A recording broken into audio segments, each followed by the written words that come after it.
Monday, January 10th, 2022, 6:30. Please stand for the salute of the flag. Pledge allegiance to the flag of the United States of America and to the republic for which it stands, one nation, under God, indivisible, with liberty and justice for all. Let the record show that everybody's here except for Mr. Vinciano. Warrant number 20, 12, 13, 21. Number 22, 12, 27, 21. Number 3, 12, 27, 21. 23, 12, 27, 21. 24, I assume 12, 27, 21. Let's see, payroll, number 50, 12, 16, 20, 21. 51, 12, 23, 21. 52, 12, 30, 21. Anybody want to make a motion? Move this read. I'll second. Okay, all in favor? Your hand up? Yep, okay. Acceptance for the meeting minutes from December 13, 2021. Motion to accept. Second. Motion to accept. Second, okay, all in favor? All in favor. Old business, selectmen's concern from immediate preceding meeting. Mr. Moody? No, sir. Glenn? None. Sally? I'm all set, thank you. Okay, and I'm set. Okay, items of communication. All right, there's a couple things in your packet. One was a communication sent out by the Madison Water District. As probably everyone knows by now, the water district's operations are now run by Maine Rural Water. Their office is located in Richmond. They operate probably about a half a dozen water districts around the state. My understanding is that the board of directors for the water district signed a 3-year contract with them, so they'll be operating that district for at least the next 3 years. It's come to my attention that there may be a couple of vacancies on the board of directors from the Madison side. Just as a reminder, unlike other boards and committees, the water district by charter, they select their own replacements. So it'll be on them to go out and find replacements for those district seats. And those replacements will serve until the next election. So they'd have to take out papers and return them by April to fill those seats. So that's a little bit about the water district. Also in your packets, you'll see an example of a foreclosure notice. This was requested at the last meeting, and so Kathy just pulled together an example from last year. The foreclosure notices for this year are going out sometime later this week.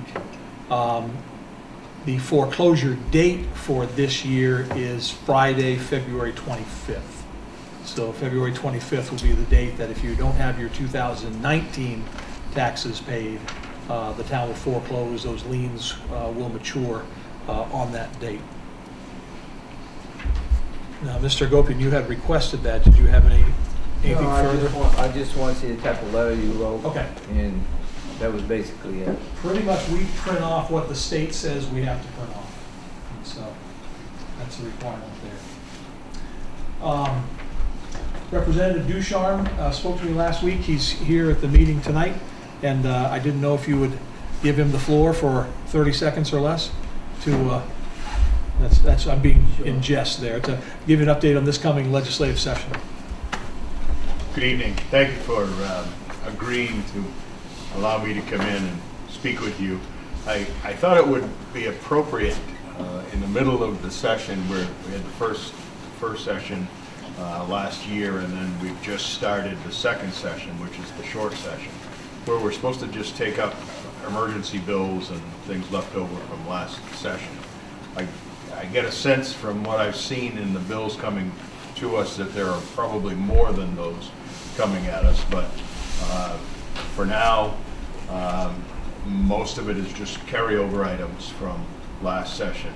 We had about 2,000 bills, and we only got through about 1,100, so there's about 900 of them sitting out there that were carried over, not all of which we're going to look at.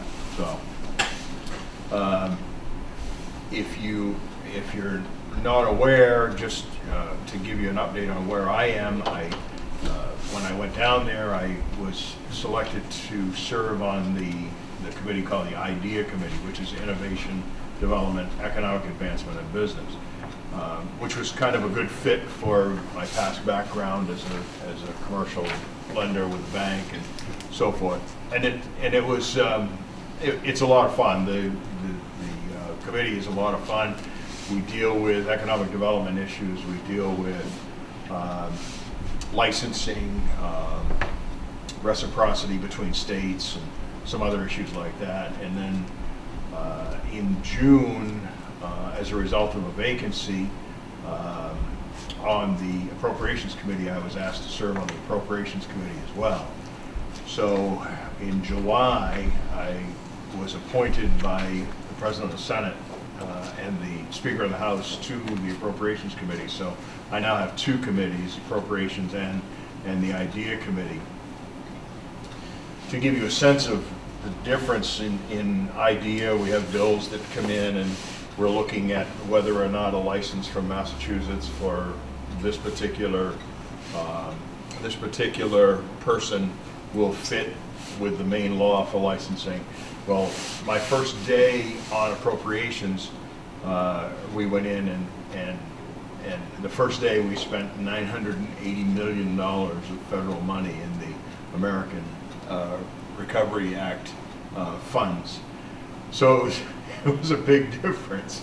I'm real happy to say that of that $980 million, we put $240 million into economic development. Put another $80 million into the unemployment trust fund to try and blunt the impact of your unemployment insurance costs. So those are a couple of things that happened on the Appropriations Committee, which were really good. For this session, we're meeting by Zoom for all our committees, where we were told we were going to have 2 in-person sessions at the State House. We had one last Wednesday. We adjourned. We're supposed to go back January 26th, I think. And the way it's working is we do all our committee work by Zoom, and then once they get a bunch of bills that are reported out of committee to be voted on, then they bring us all into the State House, and then we go in and we just vote, have these votes one after another, all day long. So that's really how it's working. The other thing that I wanted to report to you tonight was that as part of the reapportionment, this district has changed. This district was District 111, and it was town of Norridgewock, most of Madison, with the exception of a little carve-out down by the jail on the East Madison Road that was with Skowhegan, and then the town of Solon. As a result of the reapportionment or redistricting, I lost the town of Solon. I gained that little carve-out back of Madison, so I have all of Madison, all of Norridgewock, and I also have all of Cornville. And it's now called District 71. It will be District 71 when we run in November. And I am planning on running for re-election. I think whether I have Solon or whether I have Cornville, I think it's a pretty good deal either way. I am happy to pick up that additional little portion of Madison because there were a number of people down there that said, I really wish I was in your district. And for whatever reason, they've got a good representative down there in Skowhegan anyway, but it just felt different because they were part of a different town. So that's all brought back together, and that's kind of the reason why I came. I wanted to give you an update on that. I did want to also let you know that because I am running, if you as a board or you individually, if you have things that require legislative action, right now, we can't introduce any new bills, but where I am running again, I suspect that the cloture date, which is the last day we can submit a bill, will be sometime the middle of December this year. Last time I was elected in November, and then we had cloture in the middle of December, and by the middle of December, I really didn't even really know what I was doing. I was still trying to figure it all out. Well, I've kind of figured it out a little bit more now. And lots of times, if you want to put a bill in, there's a bunch of work that you ought to do beforehand, so that when you put in a bill, it's well crafted and the language is all there. And so I just put it out to you and say, if there are bills that you need as a town that you need me to sponsor, just, let me know, and that'll give me some time to flush them out over the summer, and then put in a good bill that we can get reasonable support for, and hopefully get it done if it's something that you need. So that's my report to you, and I thank you for letting me come in, and appreciate all the hard work that you guys do. Having sat in those cubicles, I know exactly what you go through every month, and I appreciate it as a citizen of Madison and a taxpayer. I appreciate that. So thank you. Thank you, Jack. Appreciate it. Thank you, Jack. You're welcome. That's all I have for communication. Okay, new businesses, department heads reports. I'd like to draw to your attention to the fire chief's report. I put a couple pieces of it in your packet, but then I gave you another handout there. The most notable thing on this is that the fire department was one of a couple entities that received an anonymous donation at the end of 2021. And so they received a $5,000 donation to be used at the fire chief's discretion. So after meeting with his team, they're going to use that money to buy a water rescue unit that actually allows them to go out on the ice. And some of the pictures that he shared was from a rescue of a deer that they did on the Kennebec a couple of years ago using Skowhegan's rescue equipment. Really good choice, I think. This is something that, since we have a lake and a river, that we may have to be out there on ice rescues. This is some equipment that'll keep everybody safe. So that's the fire chief's report.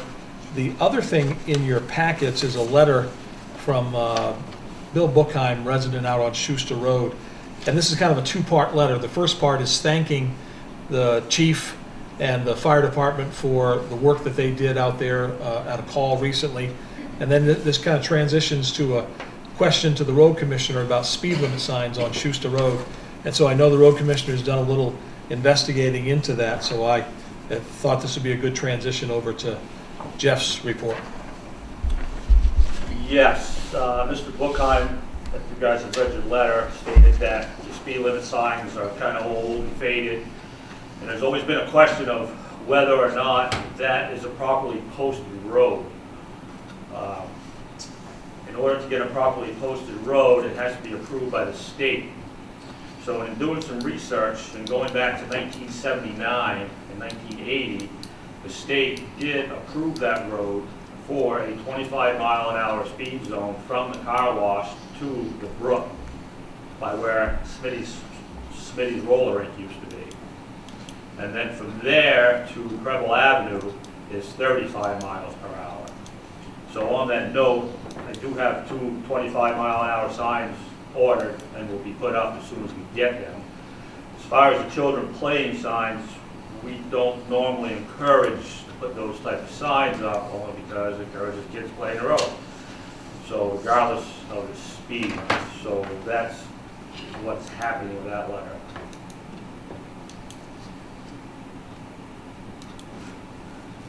Okay, any questions? All right. And we've had just busy weekends as usual. We've had, so far this year, I totaled them up, we've had 6 rain events already this winter. Not snow events, rain events. And we've got roughly a little over 10 inches of snow. 10 inches, that's all we got this That's year? all we so got. far? It rains more than it snows. It does. Any other questions? The only other thing I'll add under department head reports is you have a one-pager from the Julie Forbes from the library with information on that. The sheriff's office report, we're going to include that in the next meeting because we're going to discuss the policing coverage and that sort of thing at the meeting on the 24th. Okay. That's it for the department heads. All right, discussion, dangerous buildings, 32 Hayden Street. And we keep going out Lakewood. So you'll remember back in, I think it was September, October, the owner of this property, Roland Elaine III, came to a board meeting and discussed with you his plans for tearing down these buildings on his property over on Hayden Street. And in his mind, he wasn't going to be able to afford to do this for a couple of years. What the board did was they extended his deadline till December 31st to allow him to clear out any property he had there, some couches, other clothes and so forth, to pretty much empty the building to prepare it for demolition. So technically what the board did was they gave him until December 31st to tear down the building, even though you knew he really didn't have the wherewithal to do that. So now that deadline is passed. I've been in contact with Mr. Elaine, and I'm under the impression he's got most everything out of there.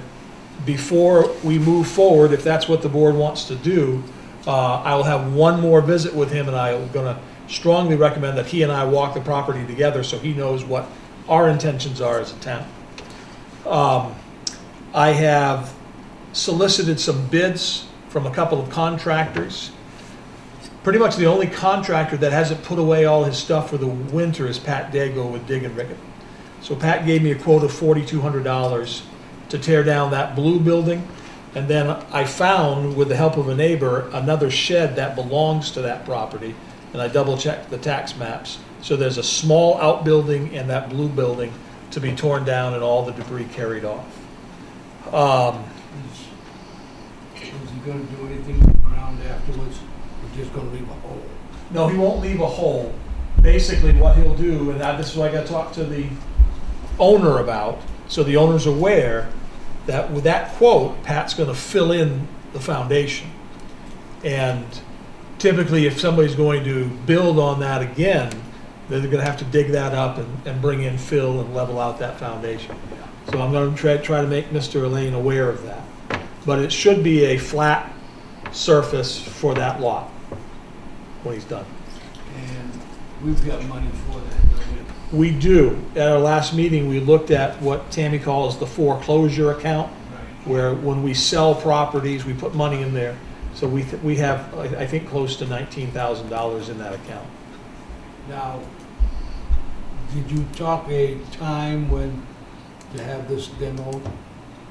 I have to get back to Pat. I was going to talk to the board tonight to see if it was still a consensus to move forward with that. I suspect as long as the weather holds, Pat is he's still doing other jobs for folks. So I think it's something that he could definitely do in the next 30 days. So what do you need from us tonight? Well, you've already made the, you've already dealt with the dangerous building by giving the order to remove. I just wanted to get your consensus.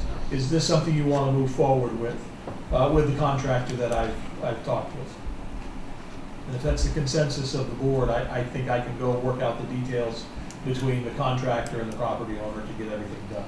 You'll see I sent him a letter this week, and in that letter, I identified 2 vehicles on the property. One of them, I don't believe the car belongs to him. I believe he's letting a neighbor park there. I think the unregistered Ford truck, I think, is his. And I told him we're not removing the cars. That's not what was in the intention. But he knows that if we're doing work there, if those cars get damaged, it's not on us. Right? So are there any questions from the board on this? Move forward. Nope. Go ahead. All right. Then I'll I would say let's move forward. okay.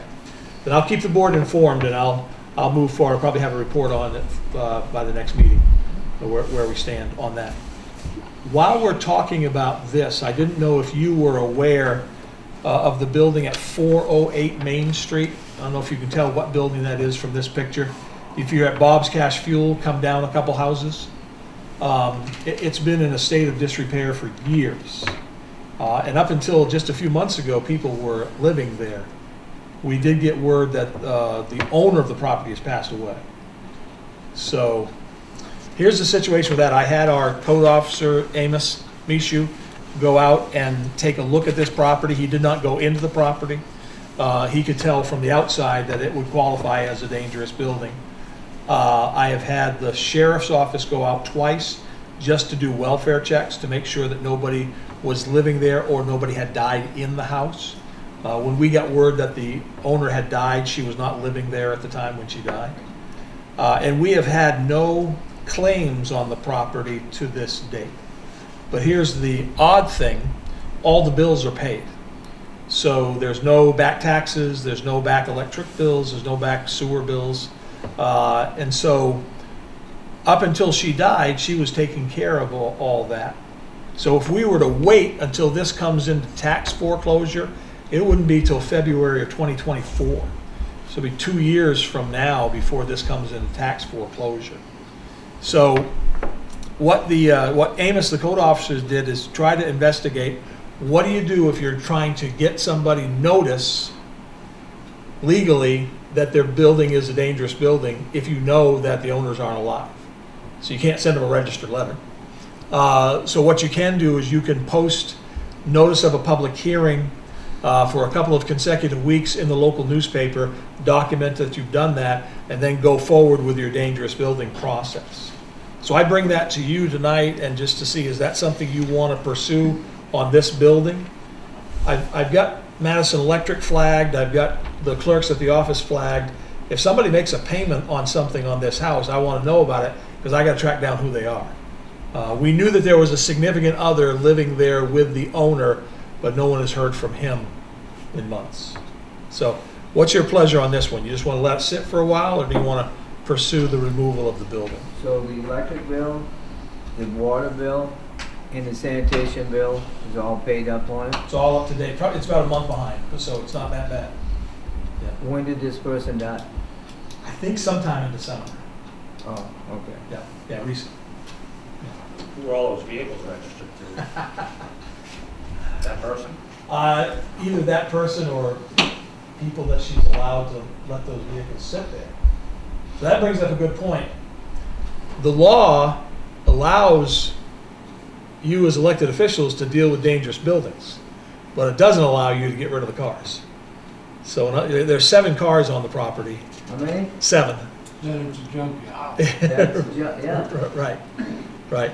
So- But as Amos was looking into the rules on this, the easiest thing is if the town becomes the owner of the property, then you can dispose of the vehicles going through a couple of hoops.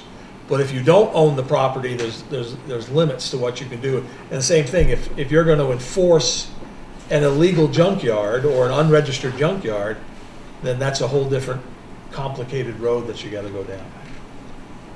I think probably just sit on it a while, see that the owner passed and the bills are updated, see what develops in the next couple of months. Yeah, I think it'd be appropriate to wait till spring anyway. Yeah. Sounds good. Yeah, Yeah. I tend to agree, yeah. Thank you very much. That's all on number 2. Those look like better trucks than some of them on the road nowadays. Okay, number 3, discussion of vaccine mandate policy. All right, if you've been following the news, this is what comes under the heading commonly known as the OSHA mandate. And the federal government, through OSHA, is requiring private companies with more than 100 employees to have a policy that requires everybody get vaccinated or allow for non-vaccinated employees to test for COVID-19 weekly and mask while they're at work. So that OSHA mandate is for private companies. The state of Maine, however, works in lockstep with OSHA, and Maine has agreed that whatever OSHA puts out, Maine will do. So until the state of Maine comes out with a stance on this policy, it doesn't impact public entities like towns. But we're anticipating that as of next week, the state of Maine will agree with the OSHA mandate. And as a result, it'll affect municipalities. Some of the things we don't know is how long it will be that the state will allow municipalities to go without having a policy in place.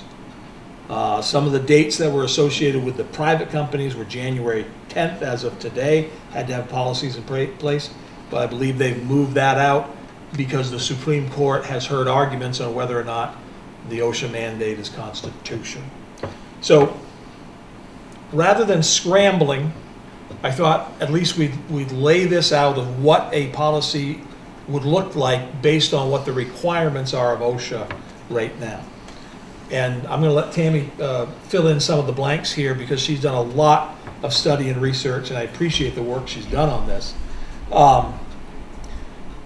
If we were to approach it, our recommendation would be to approach it with a combination of letting employees get vaccinated or submit to weekly testing and wearing a mask at work if they chose not to get vaccinated, rather than forcing people to get vaccinated or lose their jobs. However, that policy, even though it may be a little more even-handed, has some consequences. And I'll just mention two of them, and I'm sure there's more. One consequence is if you're going to require weekly testing of employees who are not vaccinated, it is going to put an incredible burden on an already burdened human resource department.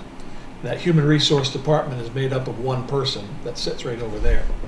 And 80% of her job is supposed to be bookkeeping and finances. And with COVID, we talked the other day, it's flip-flopped. 80% of her job is COVID and pandemic-related stuff.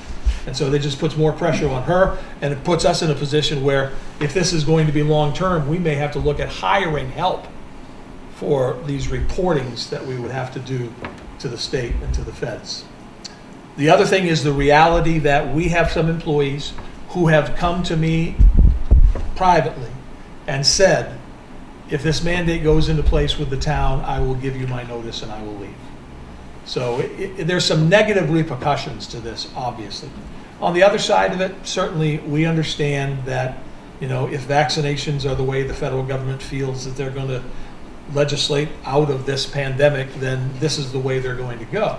But my concern is that it's going to put an undue burden on an already stressed out workforce. Just to clarify, the 100 employees, the way that the mandate describes employees, it includes all volunteers. So once you determine people that sit on our boards and committees, students that might work in our recreation department, volunteer firefighters, once you add them all up, we have more than 100 employees. So we know this will apply to us. I've talked with Skowhegan, Fairfield, Oakland, Winslow. They're all pretty much in the same boat that we are. So anything you wanted to add to all that? No? Do you have any questions or concerns? Yes, if and when we enact the policy, and my feelings towards this policy is that we are mandated by the state and OSHA to follow guidelines. And I think those guidelines are sufficient, or they would have more guidelines. And I don't see us going any stronger than what the state mandates or OSHA mandates. The other question I have is if this does happen and you have to implement the policy, how long does that stand? And what I'm getting at is if this pandemic the scale starts going down, is there a time when this policy is set aside? Or does this have to stay forever? No. I think it's worded as a temporary policy. It is. So Bosch, which is in charge of the main OSHA, they meet January 18th. So they govern from the federal rules to the main state rules. Then from there, they implement 30 days after that. So it'd probably be February 17th, 18th, 19th, whatever the 30-day period after the 18th of January. That day in February is when you're going to have your policy in place. So we still have a month and a half to get the policy carved out. Then from there, you have 30 days, so that puts you to March 18th, 19th to have it implemented. So that means you have to make sure you have everything organized for your 100+ employees to get your weekly testing, and for everyone to come in with their vaccine card to show me that they've had their Series 1 for Johnson & Johnson or the 2 series for the other 2. Then from there, I would have to organize what type of weekly testing am I going to do. Am I going to do the departments Monday mornings? Am I going to do the volunteer fire departments Tuesday night? Am I going to do the rec department Wednesday night? And then you got the appeals board. The only really people that will be exempt is if you worked outside 100% of the time. And that really is only going to be the ice skate rink workers. So those 2 or 3 handful of people that water the rink are exempt. So we do have a little bit of leeway. The last paragraph of the policy, it says this is an emergency temporary standard. That means OSHA will only implement it for 6 months. So it's only going to be valid for 6 months once it comes into effect, and they're going to revisit it. Have you formulated any type of a plan, Tammy, of how you're going to do this or what you're going to need to get this done as far as personnel? And is the state okay with, like, you as a qualified person to do this testing, or do you have to go to schooling or something No, of that it nature? has to be a designated confidential employee, so I already qualify as that. Or you could contract with a pool testing, but that will cost you to have somebody come in and do your 3 or 4 times a week for your people. I think one of the things that we've discussed is once we identify which of these at-home tests qualify, the town, this would be a cost, but the town would have to purchase a number of these tests. And then the person would have to take the test in front of the HR person. In front of me. Because, again, it doesn't do any good if someone comes in and says, I took this test this morning at home, I'm fine. And Yeah. you- So I have to witness it, I have to date it, the time it, who was there. How are you going to find time to do this along with your other job responsibilities We don't know. without help? So I'm really trying just to look at it as a broad perspective at this time until Bosch meets next week, so we can see our guidelines, to see how they're going to implement it, and then reach out to the rec department, the fire, everybody that's on a volunteer status, put my list together and say, okay, can you pool people, or can I go and interview people, I guess you could say, and see if they'll tell me their status, and to see how many I'm dealing with. Because if it's only a handful, or 20 or 25, then does it make sense to hire somebody? I don't know, maybe not. So I just need to look at everything before I make that decision. I am comfortable in that. Watching the news, they said that this is going before the Supreme Court, and it was a weak rule that needs to be clarified. And the fact that they're just picking on working people, they're not picking on illegal immigrants or even retired people or people on welfare, it's just not fair. And I think maybe if we put this off as long as we can, maybe it will get thrown out. Bob Jack is here, maybe he'll write a bill and get it zeroed out. Actually, I was looking at some of the legislation. There is a bill before the legislation this year to not require mandated vaccines for at least 5 years. So that I mean, how well that will do in our current legislature, I don't know, but that is out there. So I think there are some efforts. It's LD 867, and my email is just getting blown up with people saying support it. It's called an act to prohibit mandatory COVID-19 vaccines for 5 years to allow for safety testing and investigations into reproductive harm. So it's really it's a bill designed to stop the mandates, you know, to put a stop to that. So there's a number of efforts out there. So you're right. I went into, well, ask that question I was gonna ask about. They should come back to ruling probably in February, as fast as they move, take them a month to make a decision. The other thing was, where are you gonna get all these test kits?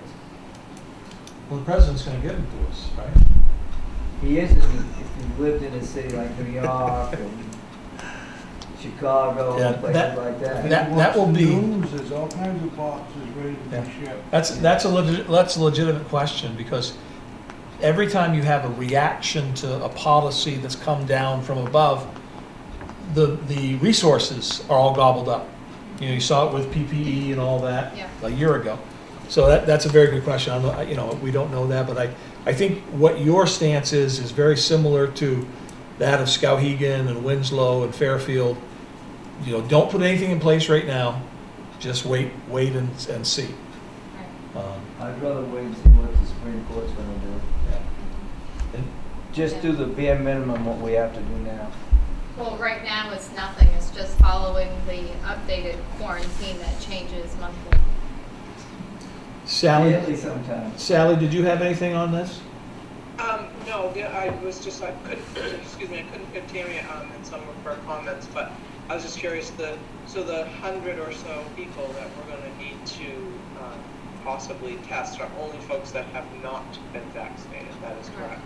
Right, out of the 100 plus, only those that are Right. identified. And again, that's part of the mandate, is each employee would be mandated to report to Human Resources their status.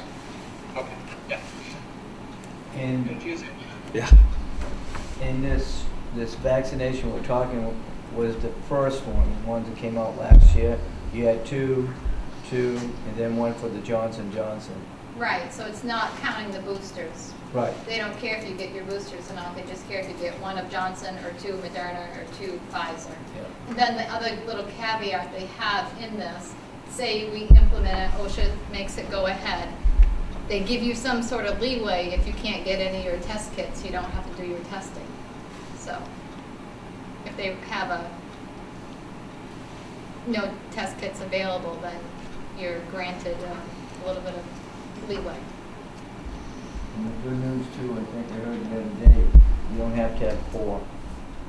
You should only have 3 Three what? shots. The fourth one you don't need. Ah. So I guess the consensus from the board is continue to monitor, wait and see.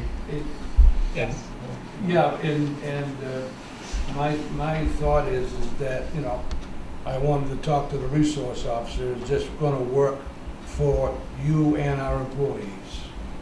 And if the Well, I way know there's we're, probably gonna be 20 people that will get done, out of the 100 and something, so, 20?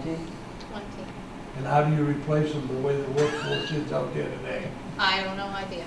No, I don't either.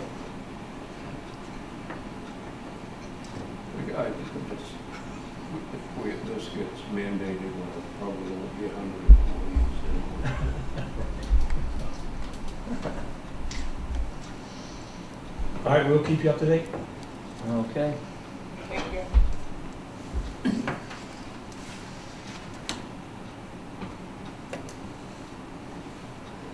Let's see.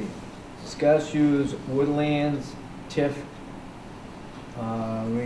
refund. Revenue, Bobby, What? revenue. Revenue, workforce development. All right. Some of you may recall in 2019, the town entered into a TIF agreement with Woodlands Senior Living. They've got the facility out there on the Skowhegan-Madison line over by the jail. It's a memory care facility. So it's a 15-year TIF, and they return about $15,000 to $20,000 a year to the town to be used for economic development purposes. Instead of reinventing the wheel, we use the same TIF projects list as we had in place for backyard farms. But at the time, the board was adamant, I would say, that some of that TIF money be used to help any programs that help our seniors in our community. And so since May of 2020, we've had a part-time intern employee named Cheyenne Stevens, who has been working as what we call our Living Well coordinator. We have a Living Well plan. It's called an age-friendly plan approved by AARP.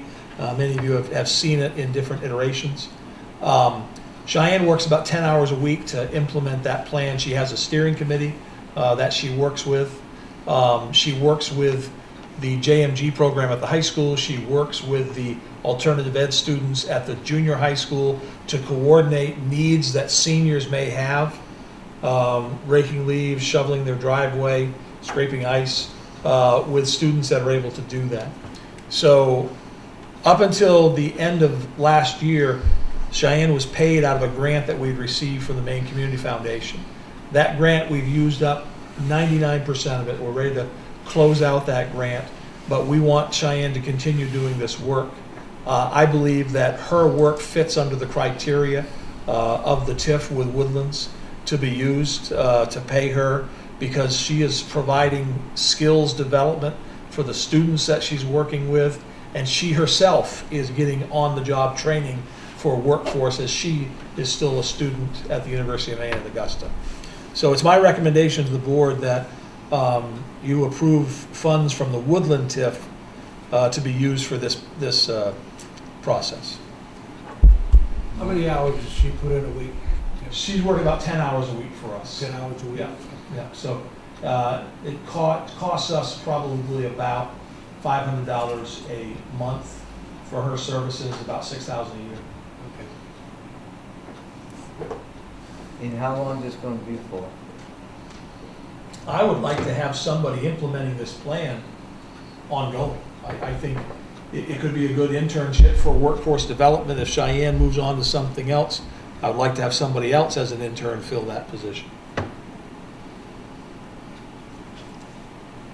I think she's, may I speak for a sec? I'm sorry. Sure. I think I'm on the steering committee. I think that she's been doing a really nice job with it, doing a lot of research. She had one of the representatives from AARP come and speak with the committee a couple of times ago. And so she's very on top of things and very animated about it, and really is enjoying what she's doing. And I think she's doing some really good things for the seniors here.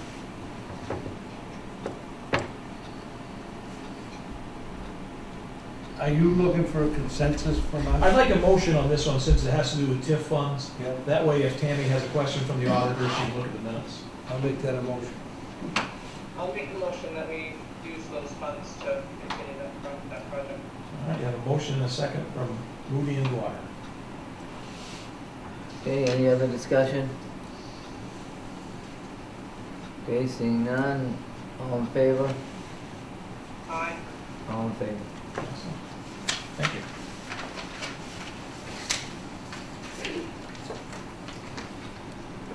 Okay, number 5, second quarter municipal budget review. So you should have the highlighted sheets in your packet. We're halfway through the budget, so everything should be running around 50%. I will say when it comes to revenues, money coming in, it's not as strong as last year, but last year had a lot of surprising revenues to it. If you remember, everybody was buying cars like crazy last year, so your excise tax was up. Well, there's not as many new cars to buy this year, so your excise tax has kind of flattened a little bit, but it's still higher than the 5-year average, and it's still more than 50% through the end of December. So I think our revenues are on track. Maine revenue sharing continues to be surprisingly strong. We're on track for almost $1 million in revenue sharing. Now, we've still got a winter to go through, so we'll see how that works out. But that forecast is proving to be fairly accurate. Does the board have any questions about revenues year to date?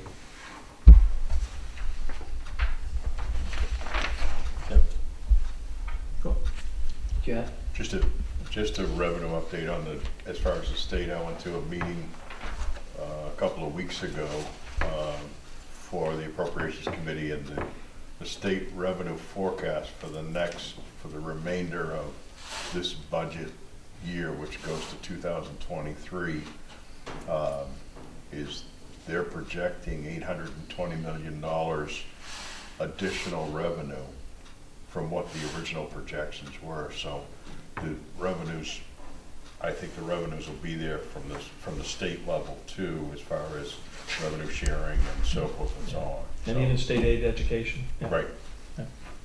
That helps us on the property tax end, that's Right. for sure. In regards to expenses, again, most every line is 50% or under. I'll touch on a couple of things here. One, Article 7, which is public safety. I still can't get my arms around this because, I'm sorry, not public safety, Article 8, public utilities. Waste disposal at Waste Management, we're still trending. The tricky part on these is some of the bills that you're looking at are only 5 months worth. You're not looking at 6 months worth of bills yet. And so they always run a month behind.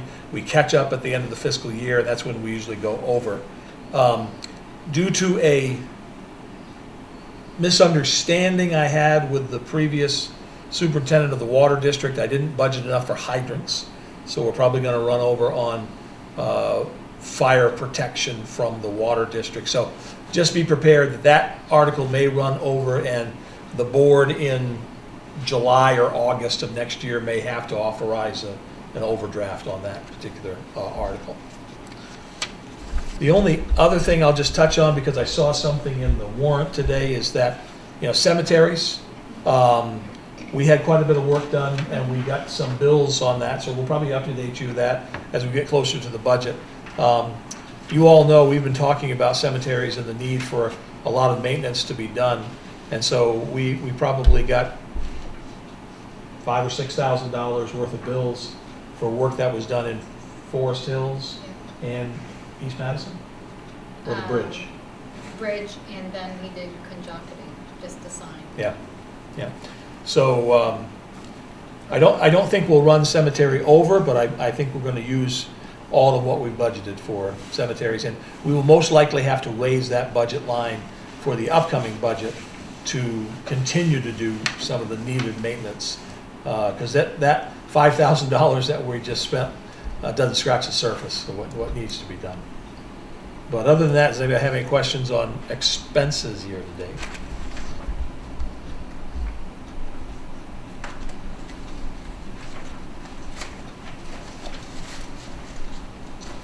If not, that's all I have. Okay. Selectmen concerned. Mr. Moody, None, sir.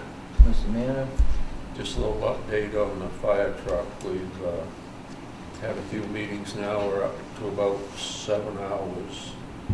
And the chassis has pretty well been defined, and now it's all about from the cab back, how much room the pump takes and the size of the compartments that their equipment will fit in. And just to give you an idea, that Ford Interceptor in here has 300 foot-pounds of torque, and this fire truck will have closer to 1,500, because when you're going out 148, you don't want to be going 10 miles an hour up by Tower Road. So, well, and then you have to match the horsepower and the transmission, and of course the rear end. So, but it's getting close to getting the body all compartments all figured out. So, another meeting Wednesday night.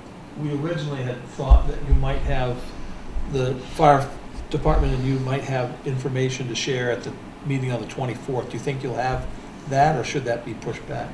Yeah, we'll be close. Okay. We should be able to make it.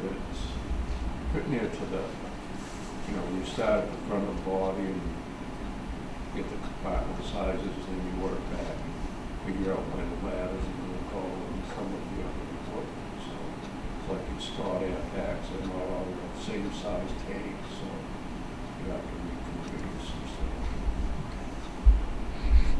you have any questions, let me know. It's all right here. Thank you. That's it. None for me. Sally? I don't really have any super duper concerns. I was just looking at an email that I received from Al today. Do we want to put this on an agenda, his comments on an agenda for the next meeting? Tim, I don't know if you had a chance to see it. Yeah, I think that's the one, he's expressed to me some questions and concerns about, you know, how much attention do we focus on municipal buildings, and upgrades to buildings, or maybe even new buildings. I certainly think that's a discussion we can have in February as we gear up towards some budget conversations, because that's a kind of long-term planning. Right, well, this was with regard to the cramped quarters at the town office and the housing, looking at housing for. Yep, and I will have an update on housing for the meeting in January.